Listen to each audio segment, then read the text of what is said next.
Hello, happy new year, and I have got two knitted garments to show you this week. One of them which I'm really excited about. I am like a child excited to show you all. I've had a little bit of frustration with something this week and I've got an announcement at the end. I hope you enjoy my #Friday Sews.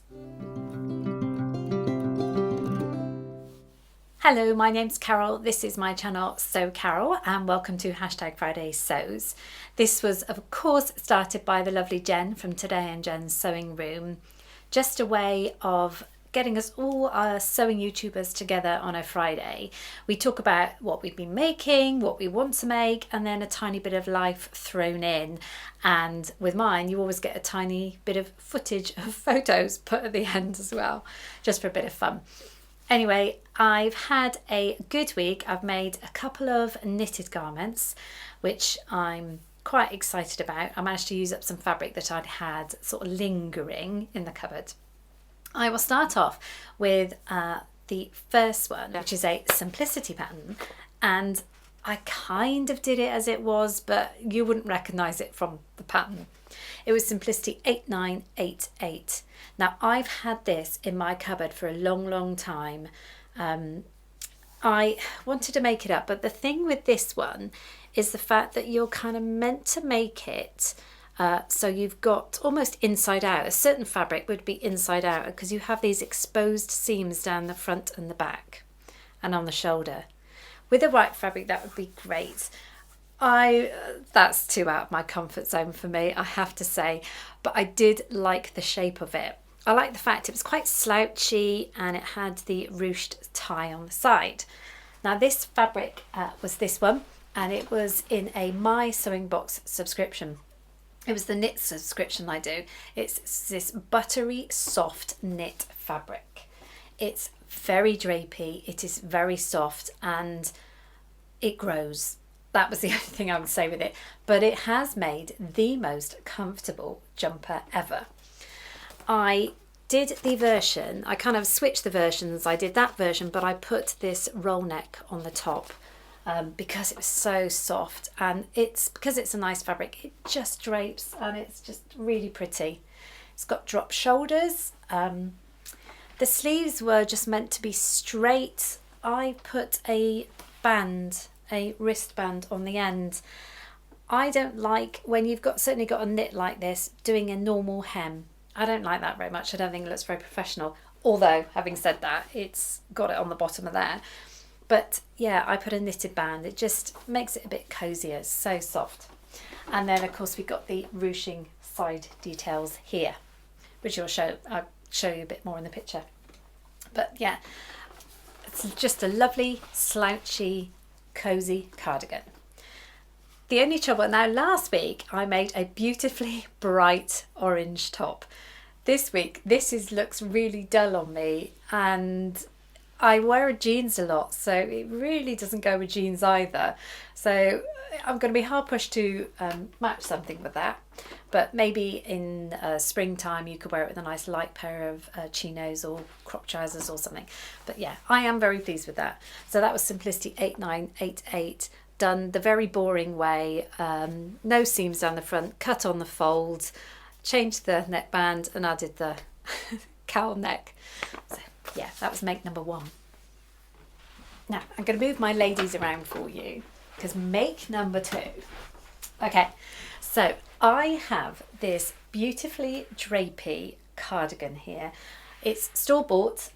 It's made of a really light viscose. It's not a good quality one at all, but I loved the way it draped on me. So I've been desperate to take a pattern from this, and I did. So I have made it out of this knit jersey I got in Canada, I think. It's really lightweight. The good thing about it is more or less the same front and back. But I managed to take a copy of that black jumper, black cardigan, by literally, as I do always, I kind of half pin it out each piece and draw around it. I'll put a photo in, and then I kind of get into the let-alone mindset when I'm doing. So I draw it out, then I add the seam allowance all the way around, and then I kind of build it from there. I'm not great at doing it, but something simple like this with just fronts and back and 2 sleeves I can do. So I am really, really pleased with it. The only thing I would say is I did narrow hems, and it's making it stick out slightly. The shoulders aren't directly on my shoulders, they're a bit lower, but when I went back to the cardigan, they're the same. So it wasn't me. But I am super happy. I've got this lovely drapey soft cardigan that I can wear in that pattern because it fitted me so well. The sleeves fitted well and it was just perfect. So this was this lovely. My New Year's resolution was to oil that mannequin and I still haven't, but there we go. So that was, if you wanted to make a similar style cardigan, I've done this one before, K3693, but not quite the same. It's not quite a sort of waterfall on the front. Or this one here I've made in the past. Again, not quite the same, but there's something about that black one I really liked. So I am very, very happy. I'm very excited that I finally got round to doing this. It just looks pretty. So 2 knit successes for the new year. Nearly forgot to tell you what I'm wearing yet again. It is made only a couple of months ago, even a month ago. It is the good old Sew House 7 toaster sweater. I made in this super soft sweatshirt that I got locally. But yeah, it's lovely. As you can see, I did lengthen it slightly. I lengthened it about a good 2 inches, I think, because this one always comes up short on me, even though I'm a short person. So yeah, what I'm wearing is the toaster sweater. Now, one thing I really wanted to show you this week was a finished pattern that the lovely Jen from Today and Jen's Sewing Room gave me quite a while ago, I think over a year ago. She gave me the By Annie Flipping Out pattern, and she gave me some mesh and as well as everything. I took too long to get around to doing this, so I thought, right, new year, I will have a go at making it up. It really scared me, I have to say, and I know a lot of you do By Annie patterns, but this pattern terrified me from the beginning. I'm used to following pictures, but there were so many words in the instructions. Anyway, I kept going and I kept going, but the one thing I needed was fold over elastic, which I just don't have any of. So I am waiting for it to come. I've been waiting all week for this fold over elastic. So I've put pieces of it together. This is the front of it and this will be the inside. So I've got bits put together, but I can't do any more until I get this fold over elastic. Now, I went to a couple of sewing shops yesterday asking for this and they thought I was an idiot asking for fold over elastic. Now, I know it's something that you can get quite widely in America. I think you can get it everywhere because everybody talks about it, but I can't find any other than Amazon, which I'm still waiting for. So when I asked for fold over elastic, I got questions like, do you mean the elastic that doesn't fold over, like a waistband that doesn't? I went, no. So do you mean an elastic that you can fold, or do you mean bias binding? I gave up. They had two sewing shops had no idea locally what I was on about. So I will still have to wait for the stuff to come from Amazon. I'm ordering a good supply so I never have to go through this again. But yeah, I've got so far and I can't finish it for you. But hopefully I will be able to show you next week. I talked last week in my Friday sews about trying to use up some of my little fabric scraps. I did make something, and it is proof why I should never be a quilter, because I made one of Adam's lovely pouches, and I did it in squares of the fabric. This is why I should never be a quilter, because look at these colours that I ended up next to each other. Look at this bit that's off a line. This is the good side. It's lined up. That stripe was not meant to be going around there. It was meant to be going around there, and oh, I did it all the wrong way around. But this is the large pouch anyway from Adam's Pouches. I did make it slightly bigger, but I mean, I'm pleased with it. It's only for me, so I'll use it. But yeah, I made all these squares and strips, and then I switched them to be the other way around, and that's where I went wrong, because that's when I got the two colours that shouldn't go together. Following on from this, I have at last bought myself a colour wheel because I don't want this to happen again.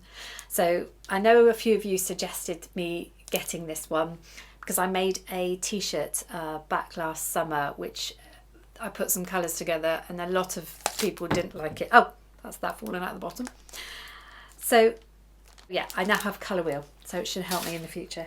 But yeah, I used some scraps. So what did I do the lining with? I can't remember. Oh, I just did a plain lining. It wasn't very exciting. But yeah, I'd used some. And then I was watching Jen, and she'd made some coffee coasters. So for the car, you know, you have those drinks holders. She'd made some mats to go in there. Super quick little idea, so I thought I'd made a couple for my husband and made a couple for myself. So brilliant, I can just pop those in as well. I'll make a few more for the family and that will be some more scraps used up. So we're in a new year now and there are a lot of goal setting videos out there. I've seen a lot of sewing ones this year so far, and I really admire anybody that sets themselves goals to achieve and are of that mindset. I'm not like that. As I say, I admire anyone, and some of them have been absolutely fantastic, but you won't get any goal setting from me. For me, I'm more of a go with the flow person. I don't like to set too many demands on myself or restrict myself. I find if you're very goal focused, you may miss an opportunity that comes along. This is my hobby. I don't have sewing as my only hobby. I have got obviously music as my hobby as well. So this needs to be fun for me, and I like to keep sewing fun. I sew a lot for my family. I do other crafts as well. So that's why I'm not going to be setting any goals. I've got one ask of myself, but I will come back to that a bit later. Yeah, what I don't want to do is lose the joy in sewing. Now, what do I lose out on if I don't do goals? Well, I potentially lose out on improving myself, improving the quality of my sewing, but I'm happy as I am with what I achieve. I also hate to be all talk and no action. Very often when I say I'm going to do something, I will do it 99% of the time. So if I say I'm going to make something, I will do it. Now, if I promised all these things and I didn't do them, then that just wouldn't be me. Of course, it doesn't mean that if you don't set goals, you're lazy or unambitious. It just means that maybe you want to open yourself up to other things that may come along. I've recently found a new craft that I really want to get into.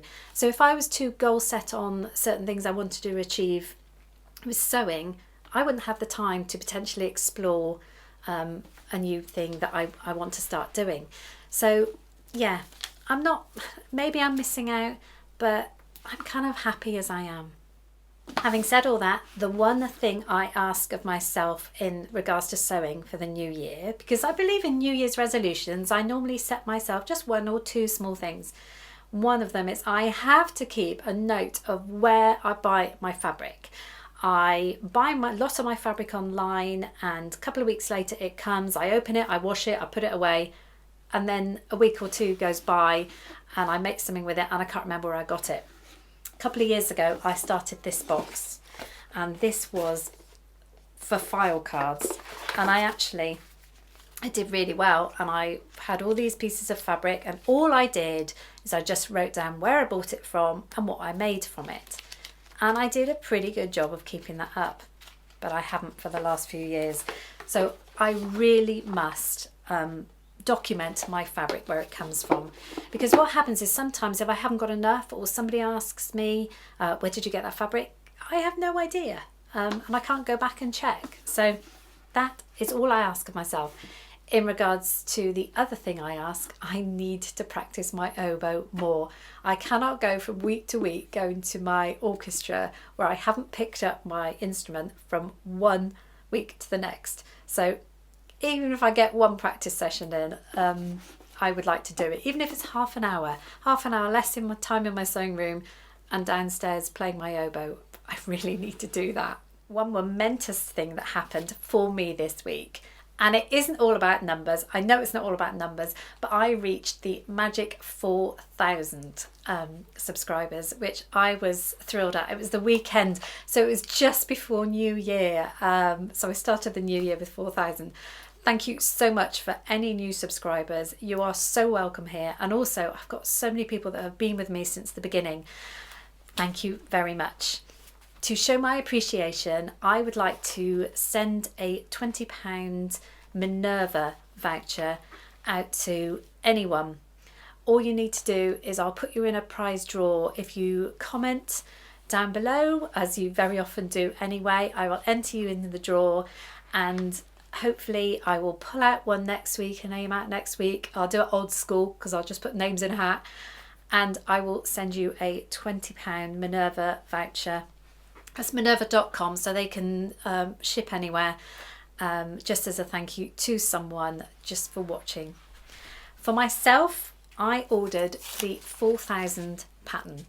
I got the 3,000 up there, which I've never made, but I've kept, and I've got this 4,000 one, which I really liked the look of. So this is Kwik Sew. I couldn't give you a date. Oh, it's 2013. Oh, 10 years ago, just over 10 years ago. I had high hopes for this one. Then by some pure chance, I happened to be watching some of Viv Mom Sewing's old videos. Now, you know I love Viv Mom, and we all do. Her videos were right back in the beginning years ago with all her makes videos. So I just happened to pluck a January one out, which was January 2022. Lo and behold, I think I'm a witch sometimes, honestly. She had reviewed this pattern. Now, I'm going to link that video below because some of the things she said about this pattern was hilarious. So even though I've reached 4,000, there is no way I'm making this pattern. I'll just give you a couple of quotes that she said. It is a spiritless monster. Now, bear in mind, Viv Mom is her words and her use of language is incredible. So, spiritless monster, do not sew unless a masochist. It is a deserver, it is a gouger, it is a chiseler. Just fantastic descriptions. She had so many bad things to say about this video. I will not be making this pattern, but what I will do is put it up on my wall next to my 3001. So thank you, Viv Mom, because if I hadn't have watched that video this week, I could have been attempting to make this. And for now, I'm just going to admire the cover. Spiritless Monster, I will not be making you. We had a very good new year. We saw the new year in with my son, his wife, baby and her family. Baby Chloe was adorable when we went to see her at the weekend. So we saw the new year in with them, and it's been a very wet and windy week in the UK. This, as I'm sure you've seen, we've had storm after storm. So a couple of the photos at the end will also be of my lovely forest walk, which all the paths are flooded at the moment, which is great. When you've got wellies, the kid comes out in me again as I like walking through them. But yeah, I'll put a couple of photos at the end. Next week, I really hope I have some fabric to show you. I have been waiting for some fabric, which seems to be taking forever. I've got a couple of projects and a couple of collabs coming up in January, and I really need this fabric for them. So yeah, I'm still waiting for that. Also next week, I'm going to put out my fabric wheel. My fabric wheel is making a reappearance for 2024. Slightly different theme, but yes, I've got all that lined up to go, so I hope to put that video out at the beginning of next week. I really hope you enjoy watching and enjoy it as much as you did the last series. Thank you very much for all the love that you gave me on my Lutterlow top this week. That was my green Lutterlow top I made with kind of lyrics in it. Yeah, thank you very much for all your lovely comments. I need to do more Lutterlow. I've got quite a good supply of patterns now, and it is good for making my brain work. I always choose the easy ones, and I know a lot of you say to me you've had the system and you've never really used it. I wouldn't recommend it. I still favour paper patterns, hands down, every time. You've got pictures, you've got instructions, you've got pieces, so much easier. But if you want to challenge yourself, then the Lutto system is quite good for that. So I will leave it there. Thank you very much for watching and subscribing. Don't forget just to put a little comment, or you just want to be in the draw down below, so you can go into the draw for the £20 Minerva voucher. I will see you all next Friday, if not before. Thank you very much for joining me, and I'll say it again, Happy New Year. Goodbye for now.